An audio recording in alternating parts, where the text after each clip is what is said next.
Bom, continuando aqui então, falando sobre a Instrução Normativa do Banco Central 153, agora a parte 2.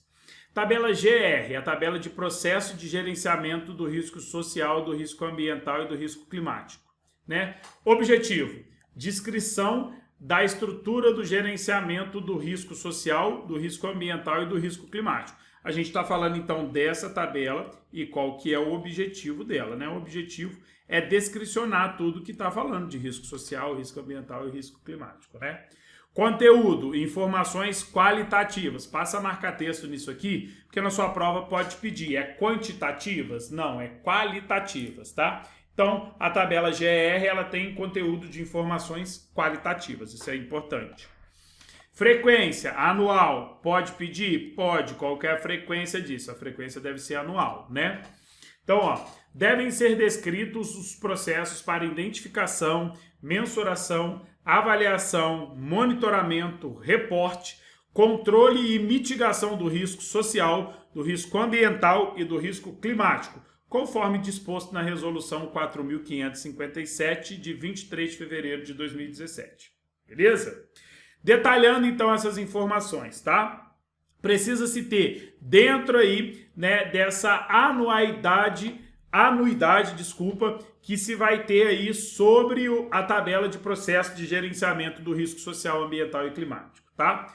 Descrição do processo de identificação, mensuração e avaliação do risco social, do risco ambiental e do risco climático. Então é claro que vai ter que descrever aqui todo o processo de identificação. Como se identifica o risco social, o risco ambiental e o risco climático? Precisa ter isso. Isso é uma instrução normativa do Banco Central. Descrição dos critérios utilizados, ou seja, quais foram os critérios que utilizaram para a classificação de exposição quanto ao risco. Qual é o risco de conceito social? De 1 a 5 foi 3. Qual foram os critérios utilizados para chegar em 3, né? Qual foram os critérios utilizados para o ambiental ser 1 e os critérios para o climático ser 4? A gente precisa levar em consideração esse risco, tá? Considerando o setor econômico, a região geográfica e o prazo médio das exposições. Então, quando eu for descrever os critérios, eu tenho que levar em consideração o setor econômico que a empresa está inserida, porque é muito importante.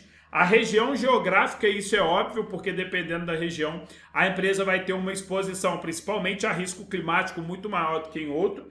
E ao prazo médio das exposições. Essa análise foi feita com prazo em quanto tempo? 6 meses, 1 ano, 2 anos?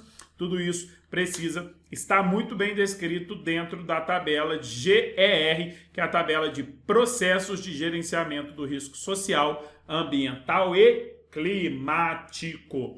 Teoria bem pesada nessas novos conteúdos na prova, né? Principalmente essa normativa do Bacen 153, que começa a ser cobrada a partir de março de 2023, porém, precisamos estar, né, por dentro aí do assunto para que tenhamos êxito na prova. E eu espero você na próxima aula.